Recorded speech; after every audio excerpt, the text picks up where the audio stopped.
Welcome to the deep dive. We've got this really fascinating stack of sources you pulled together. Yeah, it's quite a mix. Definitely. It digs into human intelligence, espionage, but then it connects it all to like business strategy and honestly just life. Unexpected connections, right? Totally. So our mission today is pretty clear. Jump into this material, pull out the really key nuggets, and basically give you the shortcut to understanding this whole area. We'll be looking at how spy principles kind of work outside the spy world. The power of focus. Yeah, intense focus, and also understanding, human nature, the messy parts too. Exactly. And this is all based purely on the sources you shared. Great. So where do we start? What is human intelligence, human T? Right. So the sources are really clear on this. It's not about satellites or listening to signals. Human, fundamentally, is about getting secrets from people. From human beings. So it's about connection, relationships. Trust, influence, all that. It's person to person. Okay. And there's this idea right off the bat in the sources that feels, well, almost backwards. Everybody's worth a cup of coffee. Yeah. Or the other way they put it, you got to kiss a lot of frogs. So what's that mean in practice? Just talk to everyone. Pretty much. It means casting a really, really wide net because you honestly don't know up front who's going to turn out to be that that incredibly valuable source, that key asset. So you put in the time, you build relationships, you have those coffees, even when there's no obvious, like, immediate win. You never know. Okay, that makes sense. You're building a potential pool, not judging too early. And this connects, I think, to the next big idea. Yeah.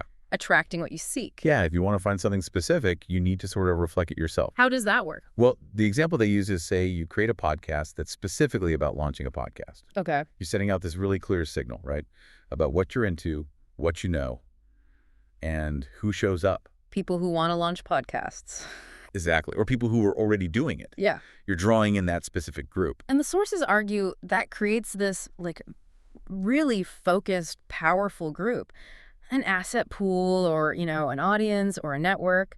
Maybe small at first, but they're the right people. They found you because you were focused, and that builds a different kind of connection. Yeah. More potential later on for guests or collaborators or just long-term followers. Yeah, and it's quite different from how a lot of our usual systems work, especially like education. Oh, totally. The sources bring up, public school, college, general ed requirements. Right. You have to take a bit of everything. Sociology, math, history, whatever. And the argument is you don't get really good at any one thing. You just get this broad, kind of shallow exposure. College does it too before you specialize. And the sources kind of float this idea, maybe a bit controversially, that this focus on being a generalist, well, it could almost be seen as a business model for the institutions.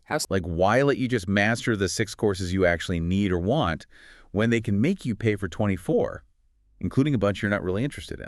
Huh, right. You get what you came for, but you pay for all the extra breadth first. So the big takeaway for us, for you listening, is just the huge value in niching down, focusing, really digging into something you care about. Because when you do that, when you reflect that specific interest, you attract the exact people, the opportunities, whatever it is you actually need for your specific path. Yeah. That focused group becomes your foundation. It's not about mass appeal right away. Okay. It's about the right appeal. Okay, which kind of leads into the investment needed, right? This idea of playing the long game. Definitely. The sources really hammer this point. Not every conversation, not every blog post, not every podcast appearance is going to pay off immediately. You won't always see the results right away. But it's not wasted time. Absolutely not. It's an investment. There's this great analogy they pull from the movie The Heist. Okay. Someone's setting up an alibi, a scepter they call it. And someone else says, what if we don't need it? Isn't that a waste? And the answer? Scepter is never a waste of time. Because you have to do the prep work. You need it ready for that one time. It's absolutely crucial. That's good. It's like going on lots of smaller shows or making content that doesn't blow up immediately. Each one is building something, laying groundwork. Exactly. And they use the example of Julian Dory to illustrate this.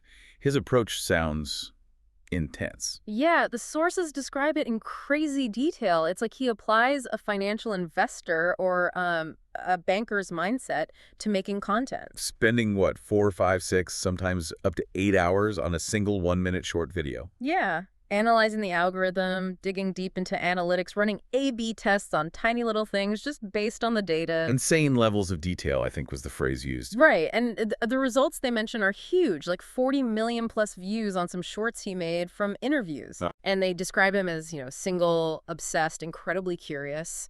It's that kind of relentless, obsessive focus and analytical investment, even on small things, playing the long game. That really drives home the investment point. Oh. Okay, so shifting gears a bit, let's look inside.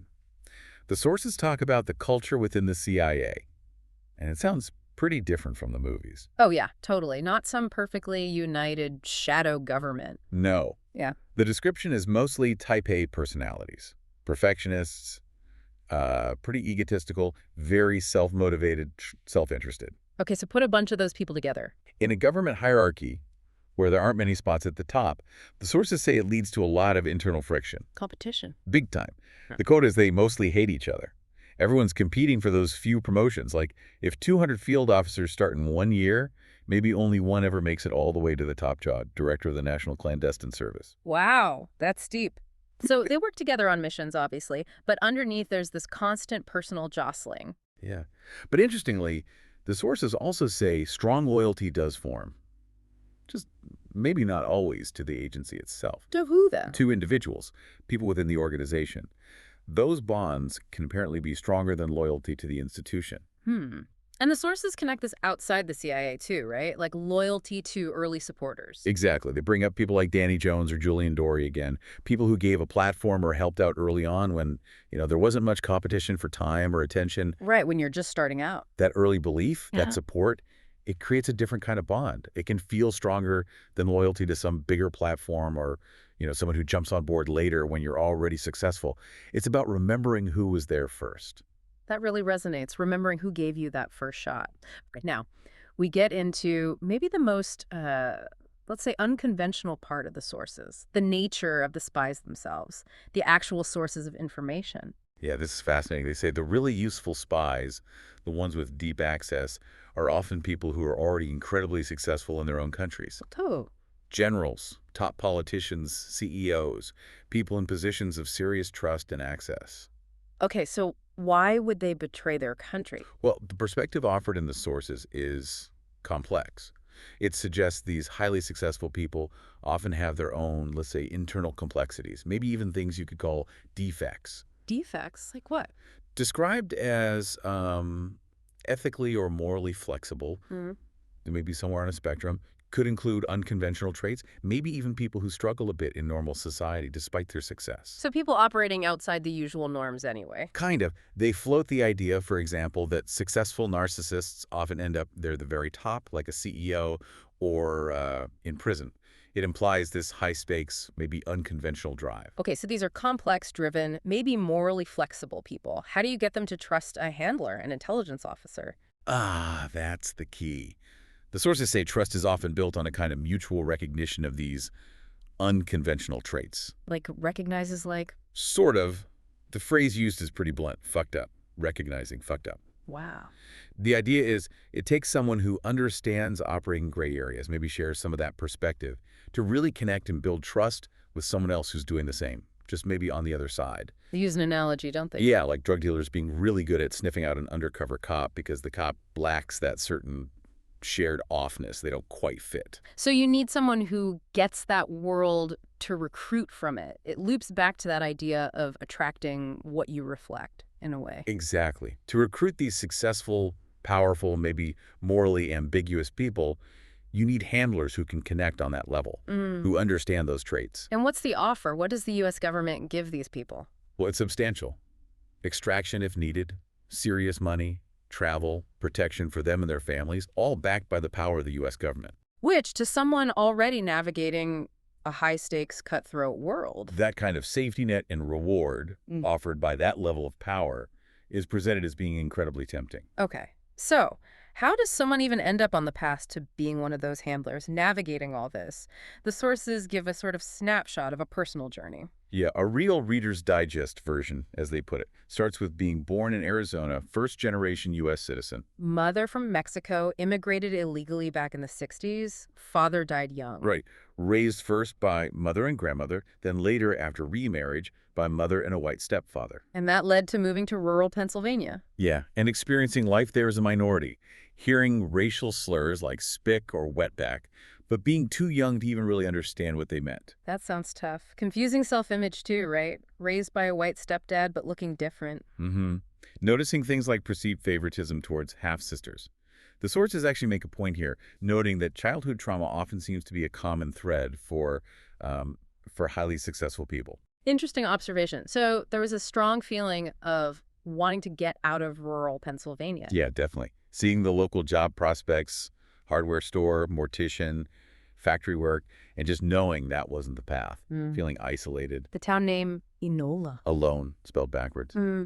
Yeah, maybe that added to the feeling. Didn't want to just, double down and invest in a place that felt confining. But options were limited. No family money. Right. Basically, military or scholarship. Yeah. And a college scholarship seemed like a long shot. Sources mention even a guidance counselor wasn't optimistic. So what changed? Discovering military academies.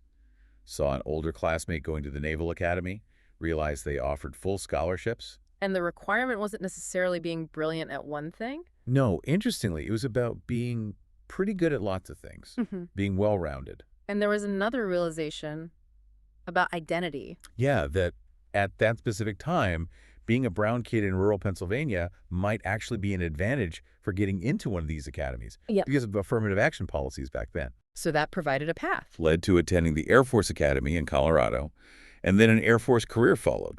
Which involved getting a high-level security clearance, working with nuclear weapons. That's right, top secret clearance. Yeah. But the actual job, the reality of it, wasn't what was expected. Turned out to be incredibly isolating, even depressing, working these long 72-hour shifts, 100 feet underground in a missile capsule. Wow. Just you and one other person who you don't even get to pick. A huge contrast to wanting to, see the world. It kind of circled back, maybe, to that feeling of being alone.